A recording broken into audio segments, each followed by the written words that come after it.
Olá, boa noite. Polícia Militar Rodoviária apreende em Boituva quase 1 tonelada de cosméticos sem nota fiscal. Veja agora os outros destaques de hoje do Noticidade. Foram soltos hoje 3 suspeitos que estariam envolvidos em esquema de fraudes em licitações da Operação Águas Claras, inclusive o ex-diretor do SAI, Pedro Dalpian. Manifestantes fazem a limpeza simbólica de sede do SAI em Sorocaba. Produção de uniformes escolares para 2013 gera novas oportunidades de emprego neste fim de ano na região. Quarta-feira, 21 de novembro. O Noticidade começa agora. Foram libertados hoje 3 suspeitos de fazerem parte de um suposto esquema de fraudes em licitações. Entre os que ganharam a liberdade está o ex-diretor do SAI de Sorocaba, Pedro Dalpian.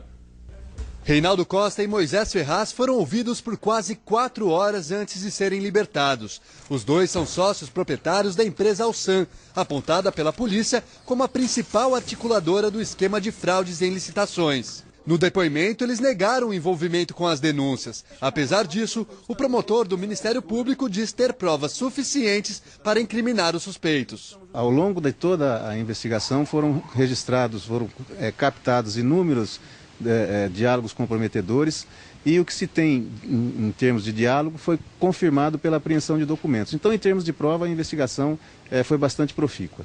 Além dos 2 homens, hoje também foi liberado o ex-diretor do SAI de Sorocaba, Pedro Dalpian, que cumpria a prisão temporária em casa há 10 dias. Dos 15 detidos na Operação Águas Claras, agora somente 2 ainda permanecem presos. Eles se apresentaram na última quinta-feira e devem ser liberados no próximo sábado, se não conseguirem antes um habeas corpus. Os detidos, que também pertencem à OSAN, foram interrogados, mas durante todo o depoimento permaneceram calados. A Operação Águas Claras teve início no último dia 12 de novembro. O Ministério Público já investigava há 1 ano um suposto esquema de fraudes em licitação. Seriam 29 empresas distribuídas em 7 estados brasileiros. De acordo com o MP, elas entrariam em concorrências públicas já sabendo quem ganharia. Elas combinariam anteriormente os preços cobrados pelos serviços. Agora, a polícia e o GAECO devem continuar investigando o caso. Na próxima semana, outras pessoas deverão ser intimadas a depor.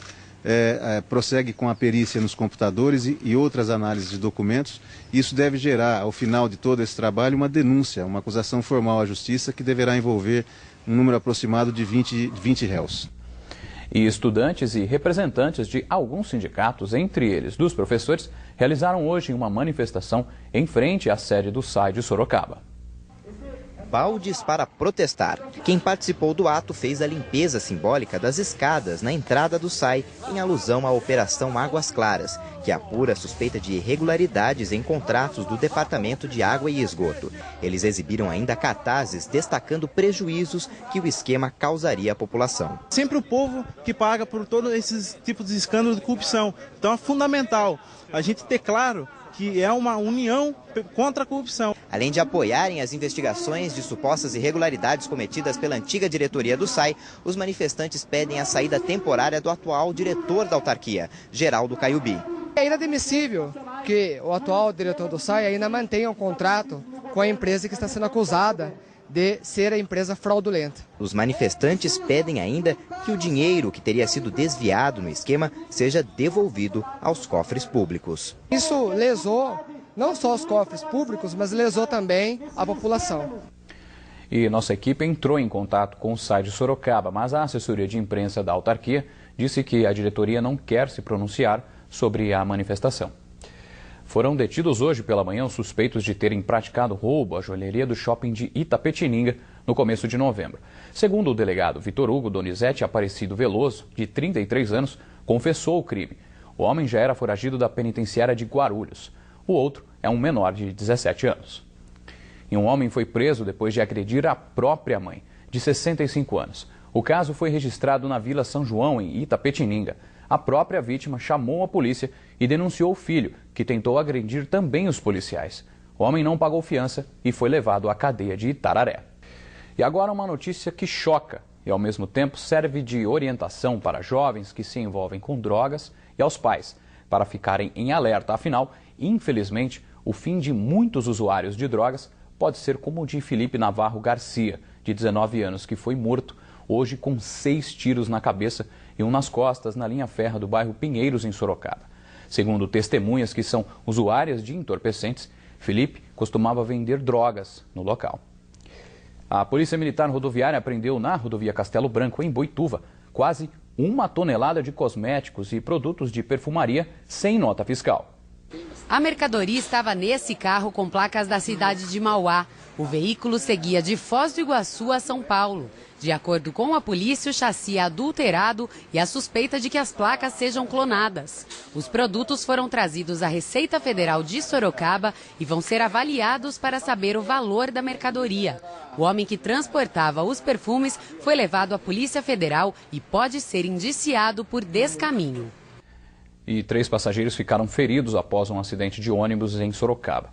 Segundo a polícia, o coletivo seguia no bairro Parque Campolim quando o motorista perdeu o controle da direção e bateu em um poste. As vítimas foram levadas com ferimentos leves ao hospital regional.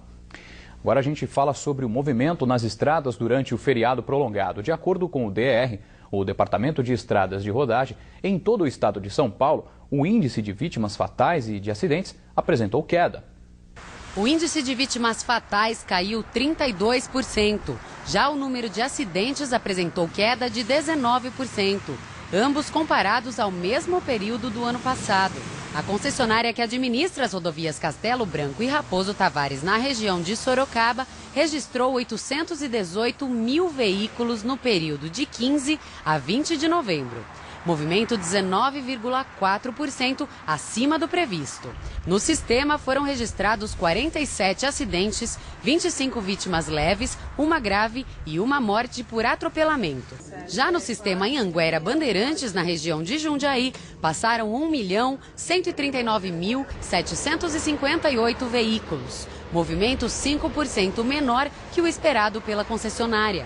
Ao todo, foram registrados 118 acidentes, com 66 feridos e 1 morte. Nas rodovias que dão acesso a Itapetininga, a operação feriado terminou antes, já que a cidade não tem o feriado da Consciência Negra. Ao todo, trafegaram 519 mil veículos pelo sistema, entre os dias 14 e 18, e foram registrados 28 acidentes e 2 vítimas fatais. E um aviso aos motoristas da região. Amanhã, às 3 horas da tarde, a concessionária que administra a rodovia Raposo Tavares vai realizar detonações de rocha no quilômetro 122, em Araçoiaba da Serra. Até às 3h30 da tarde, os veículos vão seguir em esquema de comboio até o quilômetro 128. Se você está à procura de emprego, existe um setor que também tem contratado neste final de ano. É o de produção para uniformes escolares, que serão utilizados pelos estudantes no ano que vem. O número de funcionários teve de aumentar 40%. Ao todo, são 82 para confeccionar as peças, estampar e, por fim, costurar. E a produção está a todo vapor desde setembro. Tem escolas, por exemplo, que nós temos 12 produtos por um mesmo colégio. Então, com tudo isso, nós temos que realmente antecipar os nossos produtos. Esta empresa de Sorocaba produz uniformes de 80% das escolas da cidade. Boa parte da mão de obra trabalha com contrato de experiência e tem a chance de ser efetivada. Eu posso dizer que grande parte deles permanece sim. Haja visto que a nossa contratação é feita não como temporário, mas sim como experiência. E dessa experiência sim existe uma seleção. E outra opção para quem procura emprego neste fim de ano é a produção de panetones. E o repórter Renato Diniz tem informações sobre cursos deste alimento típico do Natal. A Secretaria de Promoção Social de Laranjal Paulista realiza no fim do mês curso de produção de panetone, uma opção de qualificação profissional para o Natal. As vagas são limitadas, mas o curso é gratuito. As inscrições devem ser feitas no Centro de Referência em Assistência Social da Vila Zala, que fica na Avenida Ayrton Senna, número 1000, ou no Centro de Referência da Rua Guilherme Marconi, no bairro da Ponte, número 1400. Informações também pelo telefone 3283-4347, o código é o 15. Renato Diniz, de Sorocaba, para o Noticidade. E mais uma opção para lucrar com o Natal vem de Votorantim. A feira de artesanato está com inscrições abertas para os artesãos, que têm interesse em expor os trabalhos. O evento começou hoje e vai até o dia 21 de dezembro na Praça Lecide Campos, das 4 da tarde às 10 da noite. A entrada é de graça. Quinta-feira será de sol, com muito calor e sem previsão de chuva na região. Confira como fica o tempo em algumas cidades. Em Jundiaí, a máxima chega a 32 graus, com mínima de 16. Máxima de 32 graus também em Laranjal Paulista.